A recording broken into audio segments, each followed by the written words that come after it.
on revolutionizing automation with AI in insurance and healthcare. This session will bring together industry experts to share their insights on how AI is transforming these critical sectors. To moderate this session, I would like to invite Mr. R.L. Narayana, Corporate Vice President, WNS, to the stage. Please join me in welcoming him with a resounding round of applause, ladies and gentlemen.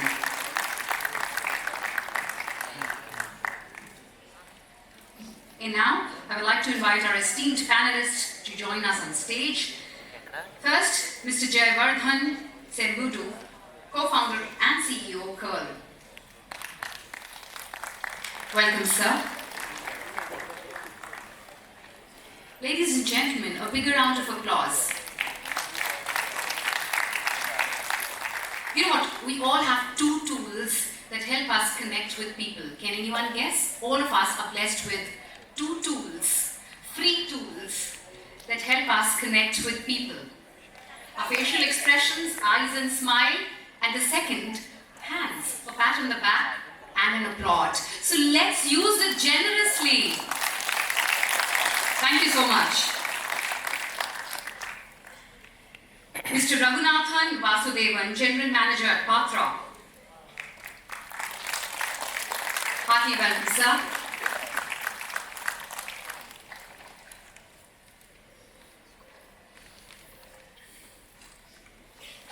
Mr. Karthik Viswanathan, Executive Director, Gen AI at Amzur Technologies.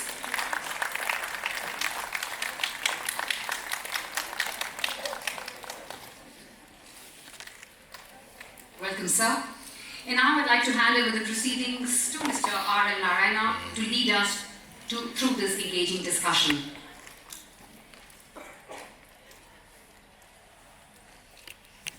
I know this is a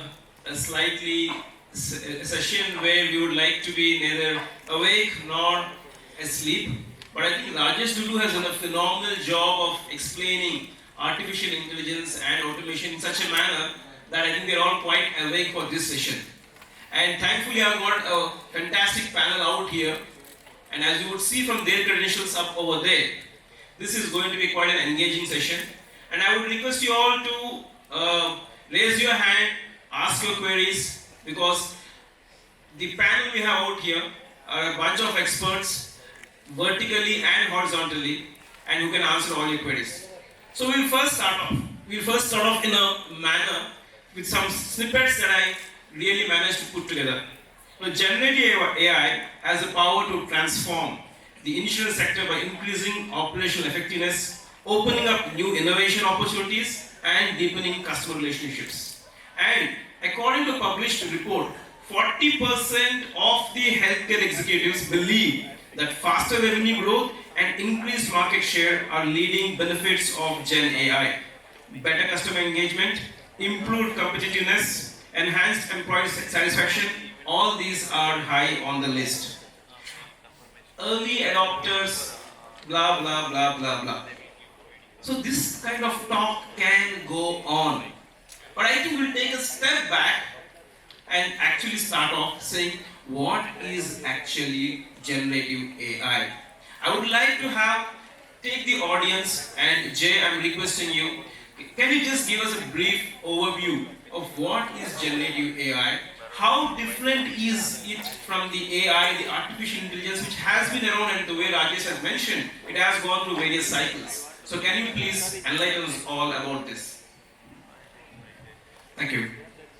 So to answer your question, we have to look at the broad discipline of what is artificial intelligence. If you just look at what AI is, it's typically intelligent machines. It's teaching machines to do some of the things that we would rather not do it ourselves. If you go below that, a layer is more on machine learning, where you're basically finding patterns. You're looking at something, you're looking at recognizing some patterns, and you can apply a particular skill set there. You go narrower than that is more on deep learning, where we are looking at, in this discipline, even without you supervising it, can you provide a huge bunch of data for it, and can that be used for figuring out patterns that you wouldn't be able to do yourself? So if you see one more, and here you could do more on video, text, and so on. And you go one level below that is this current trend what you're noticing right now. And these entire branch, if you can go down to a large language model, and probably ChatGPT has triggered the conversation, although there are many other foundational model providers. What you've done here is a hyper-specific and the specific technology term around it is called GPT, which is a generative pre-trained transformer. And these three things are quite crucial to understand what it is. It is generative, which means in a text, let's say you're generating a text, if you teach every book that's available to it, and you're asking it to predict what the next word is, that is what the systems are extremely good at. Which is why when you see a chat GPT or something in action, it's very impressive because it gives us an illusion that there is core knowledge in it than not recognizing that it has been trained with so many such things. The question that you're asking may be unique to you, but it's not unique in the generalized sense. So when you see it for the first time, it's your experience that is seeming unique, but not for the model which has been trained on billions of such instances that is seen. So to bring it and keep it short, generative AI is the ability to leverage such models which, as I said, from AI, machine learning, deep learning, and this hyper-specific language-based models, and asking it to generate new content based on what it already knows. And once it identifies the pattern, then asking it for a new sort of question, even if it does not know, and that's some of the challenges we have with this technology, where if it doesn't know anything, it will try to figure something out, and those are the certain sort of problems. But that's the simplest. Thanks, Jay. While you have given perspective, I would request Karthik. He talked about the large models, about data being used by everybody. Can you shed light more on the democratization of AI and where does LLM fit into this entire scheme of things? Thanks, Arun. So, on top of what Jayavaradhan said, I think the biggest differentiation between the current generation of AI versus the previous generation of AI. You have to hold the mic closer, please. Yeah. Is it okay now? Is the democratization of the AI itself, right? Earlier, if a company wanted to involve an analytic AI-based projects in the company, right, that was a big restriction in terms of you employing highly qualified ML people and those kind of things. But all these things changed with the new generation of AI, which is called the Gen AI came up, when all those complexities got encompassed into a simple API call, right?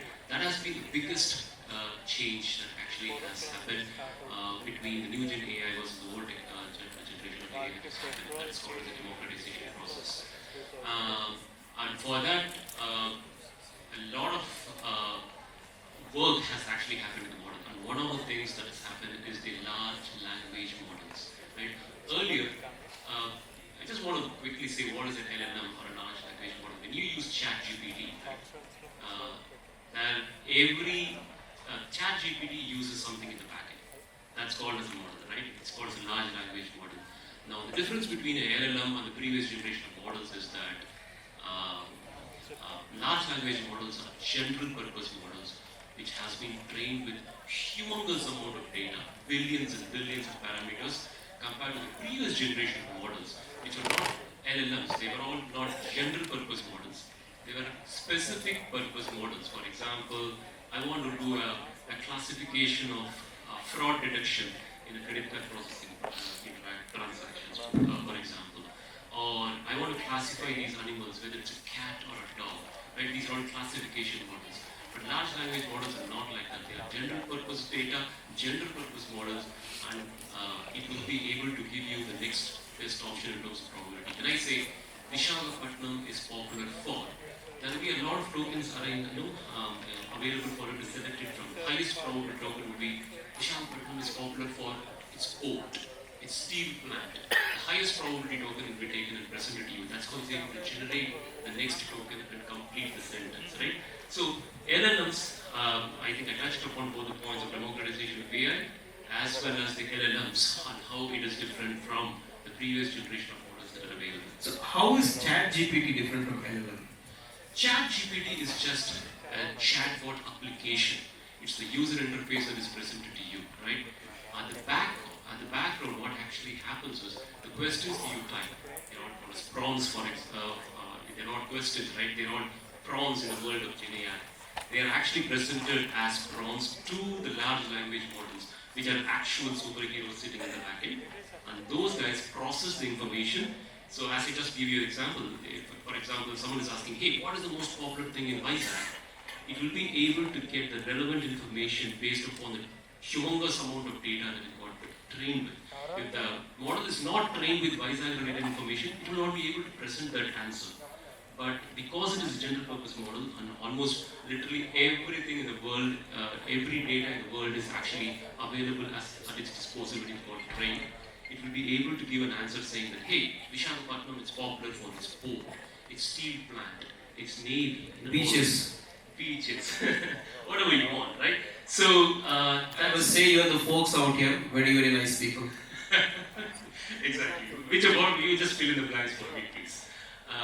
So that's how the LLMs are able to complete it and able to get you the answer back. So that's the difference between ChatGPT, which is a user interface chatbot application, and the LLM, which is the brain behind, the model or the brain behind the ChatGPT, which is able to answer your questions. Yeah, absolutely. Please, Raghu. Just on a humorous note, Karthik explained what is the difference between ChatGPT and LLM. But if you ask me, and for the students here, ChatGPT is Prabhas, LLM is SS Rajmohan. All right, and who is? That's my throat. That's my throat.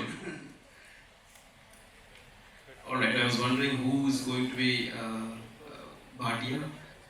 Even you said Prabhas and Rajmodi. Okay, so we'll come back to the real world from Bahubali. So what has been, technically speaking, what has been the experience for industry with regard to Gen AI or even normal AI? So, Jay, I would like you to. I mean, I've been involved in the implementation of AI solutions from a while now. So when we were deploying more on the classic machine learning related challenges, which could be in a bank where we're looking at reconciliation related applications, where it was simply figuring out patterns and avoiding these sort of reconciliation systems, a lot of volumes under that. All those specific areas, we obviously found success in implementing it. So also deploying these on the cloud, there were a whole lot of things that needed to be done. But when we start implementing AI solutions in a bank, there's a lot of focus on cybersecurity and many other elements at those stages. A lot more awareness has come, but in deep learning, that's a whole different ballgame. And specifically, if you're building out models on-prem, like some of the things what Kerr does, where you need to have not just the technical expertise to understand how to implement solutions in that space, the skill set level that you require is significantly higher. And third, the infrastructure that you require for developing any such requirements are mostly to do with GPUs. And GPUs are machines that are used to train these models if you want to fine-tune them. And then you also need to have specific data engineers who can build those pipelines. So implementing deep learning solutions right now is one, quite expensive. The skill set is also quite difficult to get into. And that also explains why only large companies are able to afford to do really big ones. Startups, if you're in that space, you're better off providing solutions to companies that are actually implementing them. And with the advent of large language models, to take a model of that nature and to fine-tune it, the amount of capital required is significantly large. So there is definitely a bit of challenges that we're seeing when it comes to real-world implementation in some cases.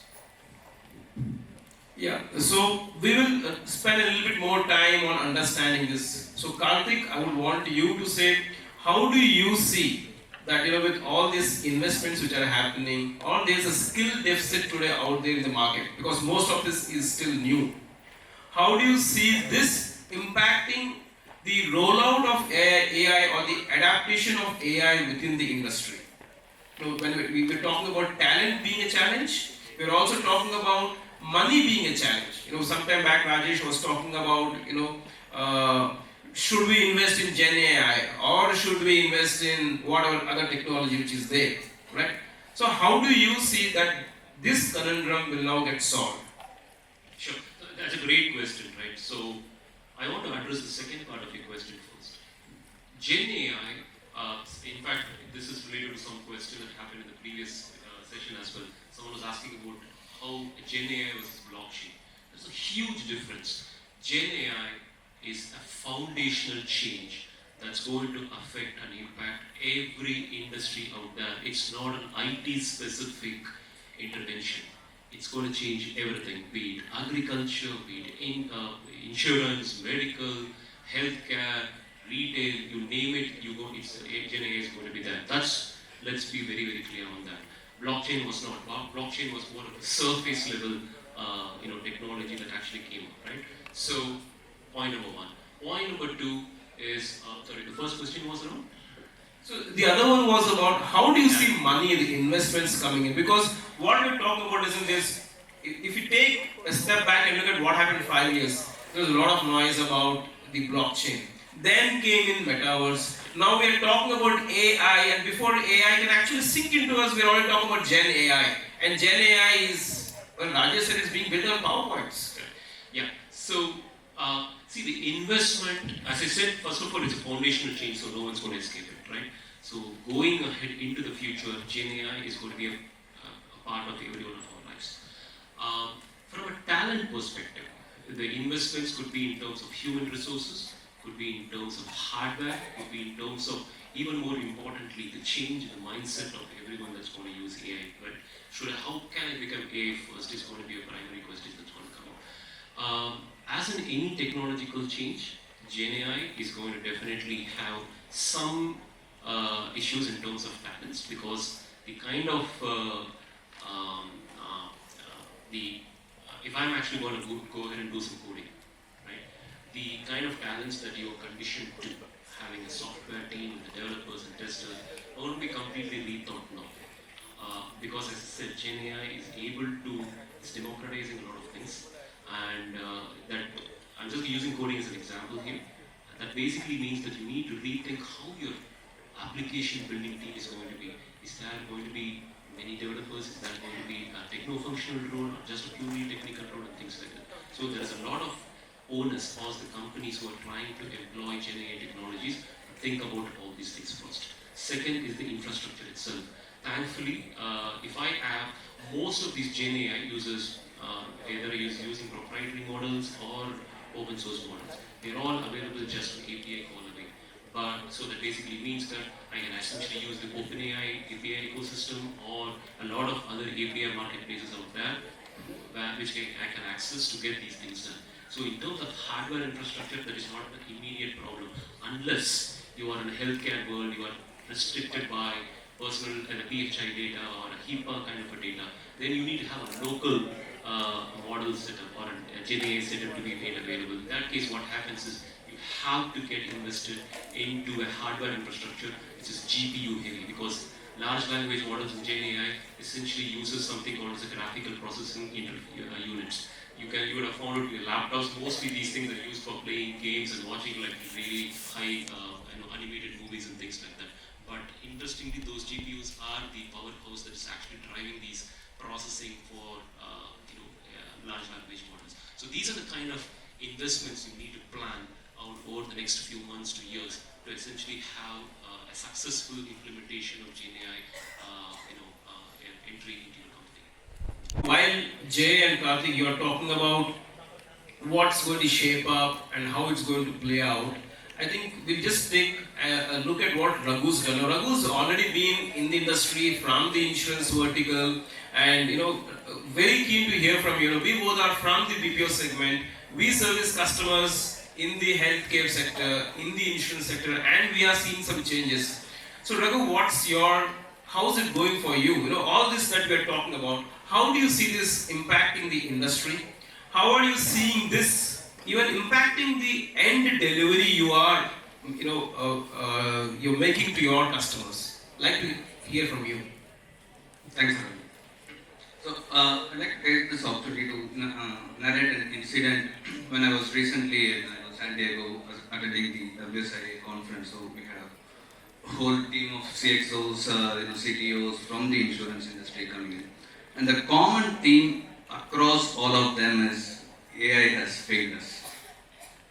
AI is generating subpar results for the industry. The reason is, you have an underwriter policy.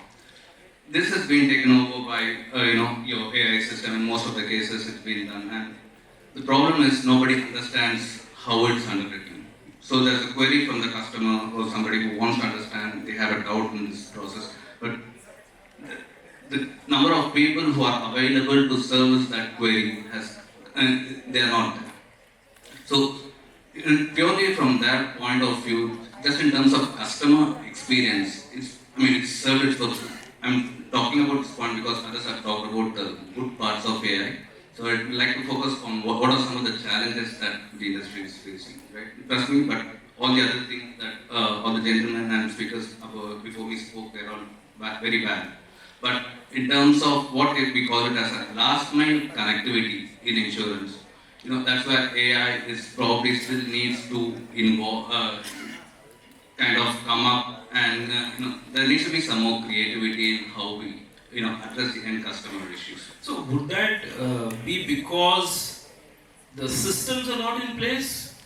The software is still not being trained appropriately? Or is it because our own talent is still not scaled up over there to actually handle this? Or is it an unfortunate mix of all three of this?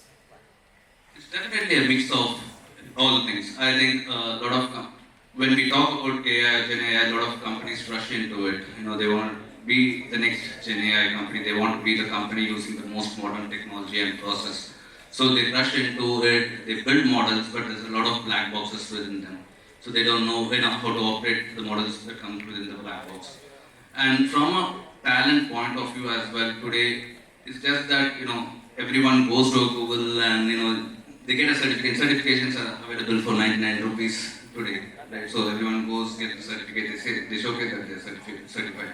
But the lack of the application of that knowledge is good, but unless, I think one of the speakers before me said, how do you apply that knowledge in a critical situation? I think the keynote speaker previously said, people are trying to say that, I'm building an LLM model, I'm building a payment application, but nobody's talking about the Uber app at the top. So once I think the firms have that, it's going to be easy. But getting there is the change in mindset that's required. I agree with you, Raghu. But the other thing which I also see is that sometimes I believe that we are trying to build or we are trying to make a supersonic aircraft to take off on swampland.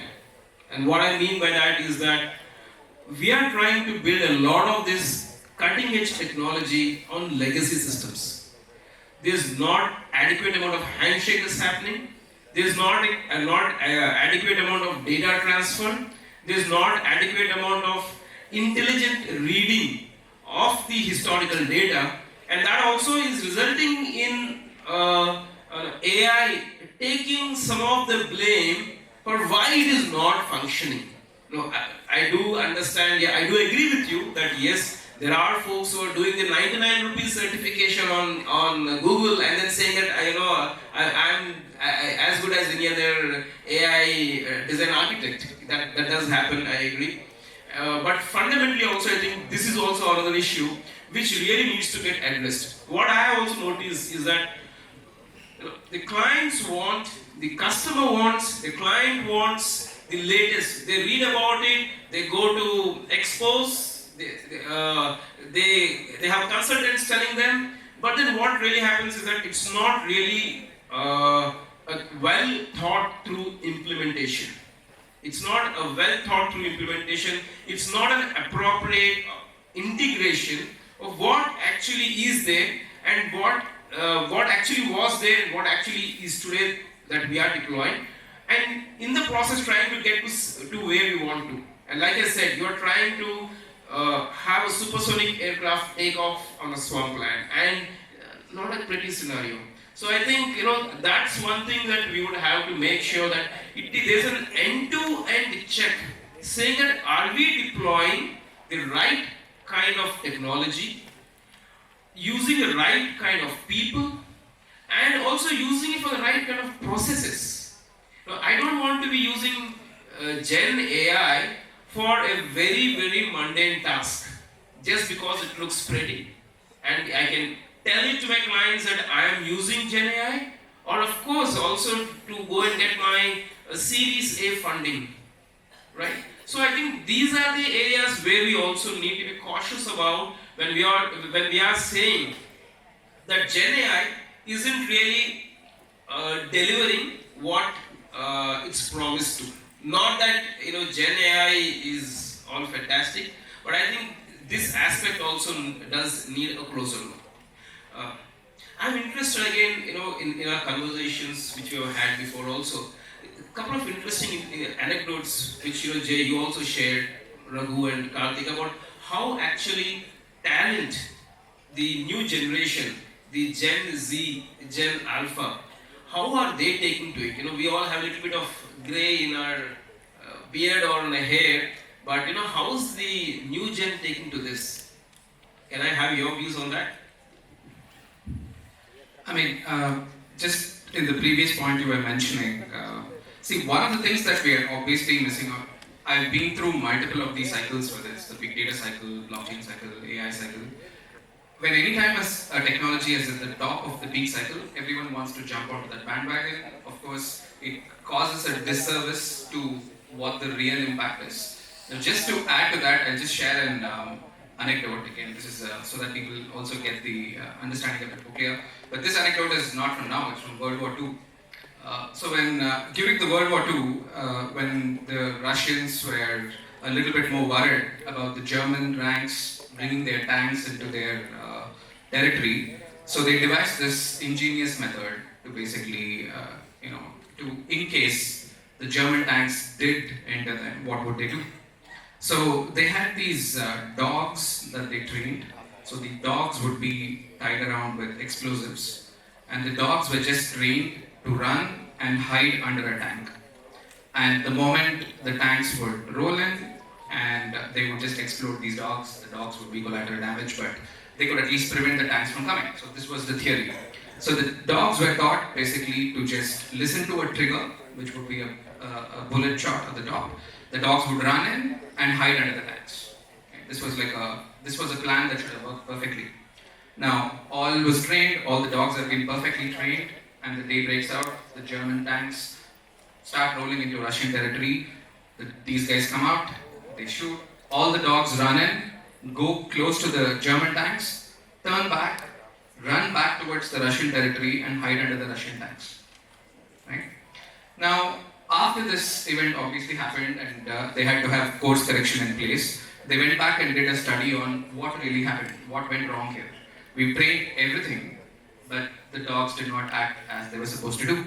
And what they failed in understanding was a simple fact that the Germans used petrol engines in their tanks, whereas the Russians were used to diesel engines. And dogs get more from the smell of it and not by the action at all. So they were more responding to what were the olfactory senses that they were having, and they were only responding to that. So when they saw petrol, and that was not like what that was, and that's what went back. So one of the classic challenges, and the reason I bring out that example is so that people can recognize, if you allow technologists to solve a particular problem, they'll come up with the most creative way to solve something, without involving someone who's from that subject matter, who's involved in this in the very beginning, so that the problem statement can be formulated correctly.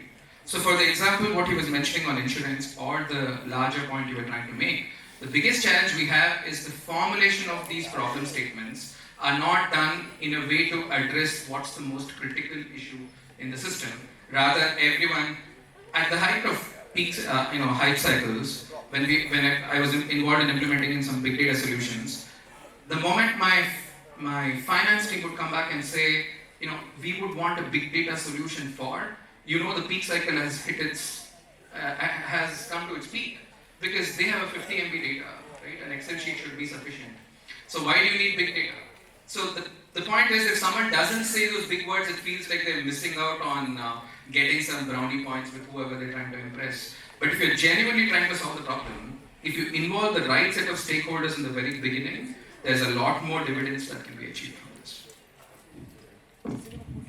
Yes, Raghu, you from the industry, from where you are, how do you see talent adapting to this entire set of Gen AI and what else that's technology is throwing up at us?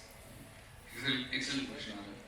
So, to answer that, in terms of, let's look at the talent that we have today let's say in India, for example. So, there's no shortage of engineering talent or any talent as such. Patra as a firm, came to India because of the immense human potential that we have. The problem is, how do you harness the potential? How do you ensure that this human labor equals the potential that we have? How do you scale them up? How do you ensure that people are thinking on those lines to design solutions? Often in BPO, we are stuck at the process level. Business process outsourcing, we are still stuck at the process level. But how do you go from BPO to BPS, business process solutions? So this talent, okay, I think, and it's a point of concern for the firms as well as to within us, how much we invest in moving from operations to solutions. I think a lot of firms say that we are investing in X, Y, Z and training, etc. But how much of those trainings are effective and are they new age or not? But are we investing it in the right way? I think the herd mentality that the industry follows, sometimes it flows over to the corporations as well, because we see what our competitor is doing in terms of training and we want to replicate the same. But not knowing that our competitor's customer base may be slightly different or from what we have, and so every firm has its own USP. So we have to identify that USP and ensure that we have the training to that level. And to the people out here also, I see a lot of students out here. My only suggestion is don't rush into certifications, everything, like don't hurry into getting your next certification within the next 1 week or so. Even if it takes 2 years or 3 years, there's this concept called inch wide and mile deep, which I use in all my interactions. So try to go deep into the technology, into the domain, and try to understand it fully before you try to explore out. I think that would help. So thanks, Raghu. Jay, you're talking about this college. I think at lunch you're talking about this college, how those college kids had done something fantastic. You want to share it to that anecdote with everybody? I mean, I was just referring to the same college that C.P. Gurnani sir was talking about, on the KIT college. At least, I think, interestingly, they're trying to bring out, I think for the first time I've seen a brochure of all the students with what their GPA scores are. At least it gives us a sort of ready reckoner of what the college is. We still need to drill down a little bit more on what the curriculum is and what those GPA ratings, GPAs stand for. But that said, it's actually an interesting approach, because in today's day and age, when there's so much noise, there should be something that should be done in standing out from the crowd. Otherwise, it's easy to get missed out. Now, just to expand on the same point, we recently completed a hackathon that we conducted, which serves as a classic mechanism for us to recruit some of the best minds to join us. Now, unlike traditional hackathons where you would typically ask teams to come in as a 4-member team, generally what ends up happening is the teams themselves have divided responsibilities of someone is good at front end, someone's good at the machine learning part, and that's how they come together. Whereas that's not the privilege you have when you're joining a company, because that's not how we recruit, right? We're recruiting individuals. So in the hackathon that we had done, we asked for individual applicants, and each applicant was asked to provide a list of information on what we're looking for. And most of them we are asking for is their GitHub accounts, their LinkedIn profiles. These are things typically when people are students they ignore, but these are things that are very relevant to us when we're looking for it. And based on how frequently they've been submitting code to their GitHub, we were able to get a good understanding of are these the kind of people we're looking for. And we shortlisted about 45 people of 455 people who applied. And we literally had people from Kashmir to Kanyakumari. We had one college from here and one from Assam and one from Mumbai. So from all the 4 corners, we actually had people. We brought 45 of them together, and this included colleges which we had ranked based on what we saw as indexes like IISCs, IITs, and Tier 1, Tier 2, Tier 3 colleges, and we had a mix of all of them coming in. And we divided the problem statement in cybersecurity and carbon credits and advanced cybersecurity. And the first challenge was very difficult to crack. We had about 4 hours. We had just a file. We provided no information on it. The aim was for someone to identify who was a bad actor, and there were like hundreds of actors in it. And since we had given no context at all, this was a more challenging problem. So it was open for everyone to figure out what was the right way to address it. Now we had the top tier schools available, all the IITs, IIScs were there, but this problem was actually cracked by a student from a tier 3 school. And I was quite impressed, so I went back to them and tried to understand how did they do this differently.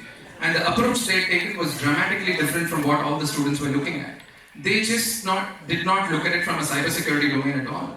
They just put this through a graph. They saw where the information was getting clustered a lot, decided to follow down that rabbit hole, but ultimately they cracked the problem. And at the end of the day, we care about people who solve problems. It doesn't matter what your degree states, how good you are. Statistically, it proves that you may be good at it, but when in a hackathon we gave you a real world problem, you were able to solve it in less than 4 hours. That's very impressive. But then the most impressive of all was in the 11 teams that were created, the team that won the hackathon was not at all from what we would rate as tier 1 schools at all, which is again quite incredible. And while every other student group had gone and focused on, like we had given them problems on cybersecurity and carbon credits. So, and they were pitching to us like we were going to invest in their startup. Everyone took time to convince us why this problem statement was important than focusing on what they had done. And we are looking at what they had done. And the team that won absolutely understood this. They had a 5-slide deck. Each slide had 3 points. They finished their pitch. We had an 8 minute for them to demo it. 4 minutes they finished it, 4 minutes they did their demo. In the 4 minutes that we asked them questions, they absolutely nailed it from people who are industry experts. Now the larger point here is, they were not overwhelmed by AI is going to be impacting them. Rather they looked at this, figured out, okay, you're asking me for a cybersecurity solution, I can take this model called LogPert and then train it on emails, which doesn't do, and that's an added value proposition. So instead of being worried about and getting overwhelmed by, okay, is this going to take away more jobs? It's more important to change your mindset about what is the job skills that are required in the future. And what we're looking for in the future are the same as what has always been relevant all the years. We're looking for people who can solve problems. And if you're more and more into rote learning and you do not understand how to apply it, it is going to be massively challenging in the forthcoming years when most of these repeatable tasks do not need a person.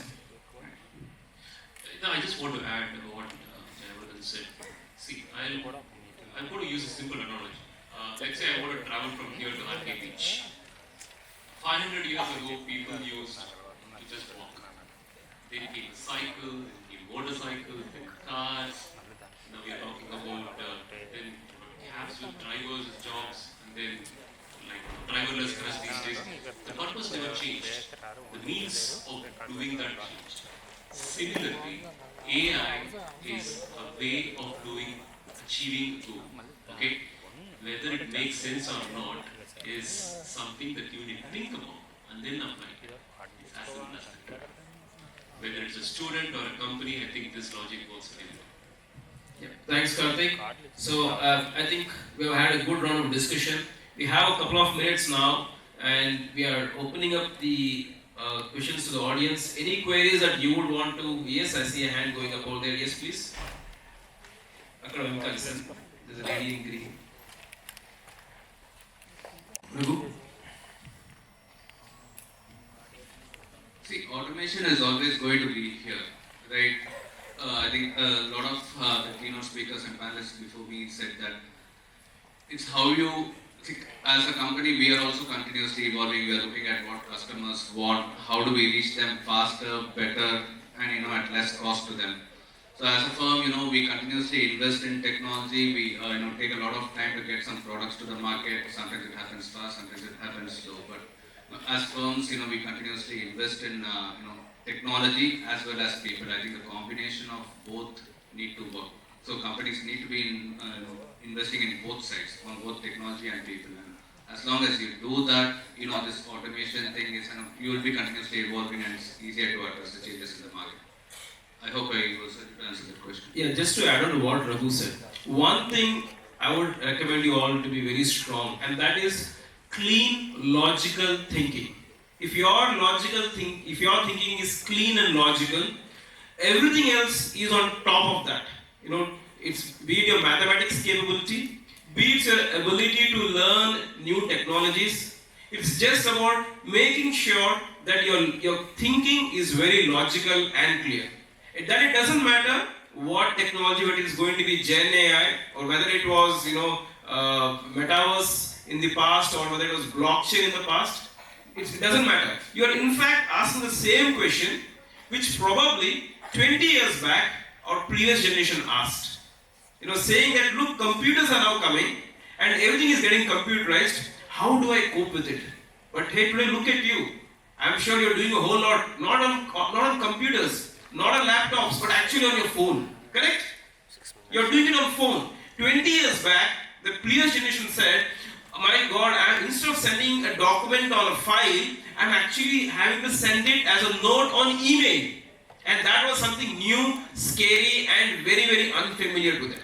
So it's nothing like, any of this technology is scary, any of this technology is very, very intimidating. It is just about making sure that your thinking is clean and whatever is there, your basic problem solving attitude and identifying issues. That thinking, if it's clear, rest everything else will simply fall in place. Of course, you must definitely identify good academic institutions, and I can assure you that in the industry, all good companies, they invest in their people to make sure that they are fully equipped and trained.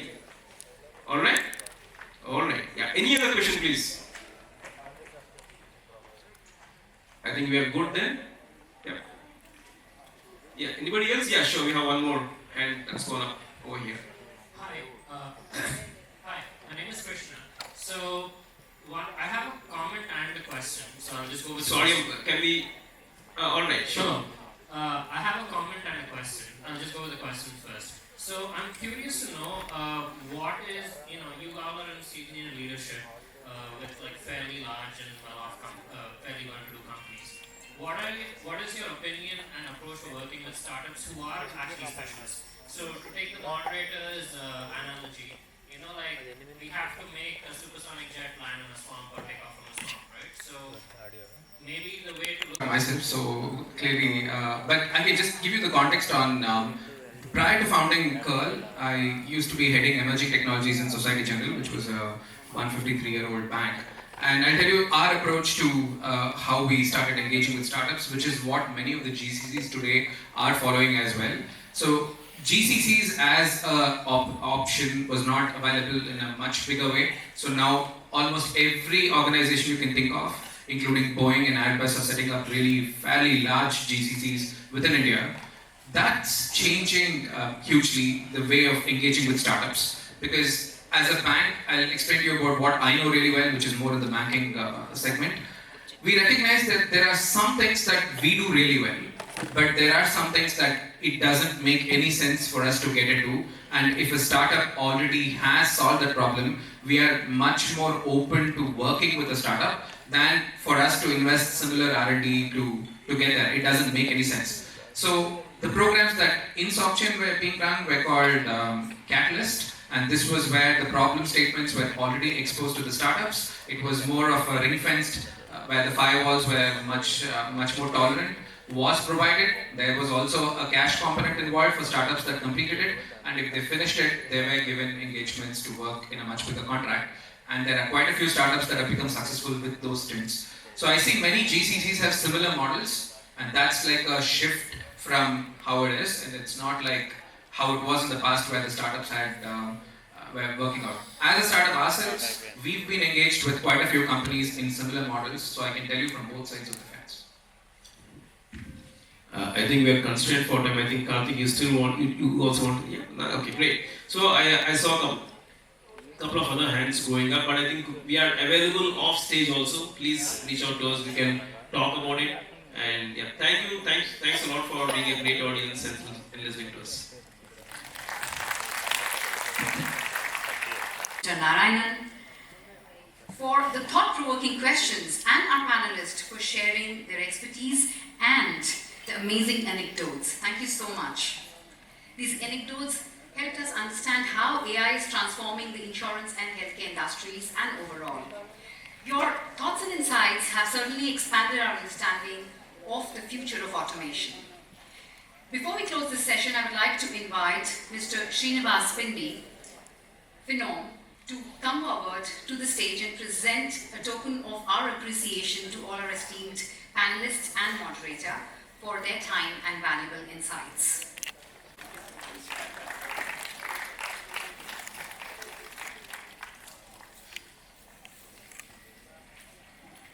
Mr. Jayavaradhan, Sambedu. Thank you so much, sir.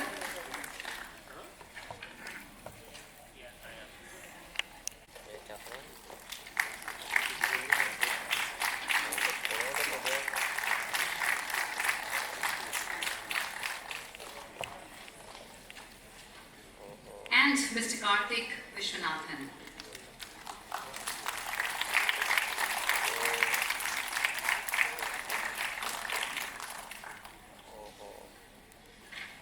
Maybe we all would like to pose for a group photograph.